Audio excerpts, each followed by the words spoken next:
লগে লগে আপুনি চেনেল সম্পাদক সঞ্জীৱ শইকীয়াদেৱক অনুৰোধ জনাইছোঁ, এয়া আদৰণি জনাইছে। লগে লগে এটি ফুলাম জাপিৰে আমি আন্দোলনত উপস্থিত হোৱা বিশিষ্ট সমাজকৰ্মী কাকীৰ শ্ৰীযুত গোপাল বৰাদেৱক আৰু শ্ৰীযুত জনাইছে। হয়, কাকীবাসী এটা সপোন আছিলে কাকী কেন্দ্ৰীয় গামখাৰ ৰঙালী বিহু উৎসৱ উদযাপন সমিতিৰ ব্যৱস্থাপনাত আজি যি প্ৰতিমূৰ্তি উন্মোচন কৰা হৈছে 13 ফুট দৈৰ্ঘ্য, প্ৰায় 7 মাহৰ প্ৰচেষ্টাত এই প্ৰতিমূৰ্তিভাগ আজি উলিওৱা হৈছিলে, আজি উন্মোচন কৰা হৈছে। বিশিষ্ট সমাজকৰ্মী তথা কাকী জিলা পৰিষদৰ সভানেত্ৰী জয়ন্তী ভাগৱতীয়ে এটা কথা ক'ব লাগিব যে এই খেলপথাৰখনত জুবিন দাৰ স্মৃতি জড়িত হৈ আছে।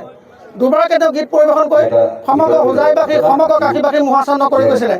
গতিকে তেওঁ জীৱিত কালত আহি পেলাই এইখন খেলপথাৰত যিহেতু আমাক মোহাচন্ন কৰিছিলে, গতিকে আমি তেওঁৰ প্ৰতিমূৰ্তিটো স্থাপন কৰি আমি কিছু অন্তৰত আঘাত পালেও সেইটো গৌৰৱ অনুভৱ কৰিছোঁ।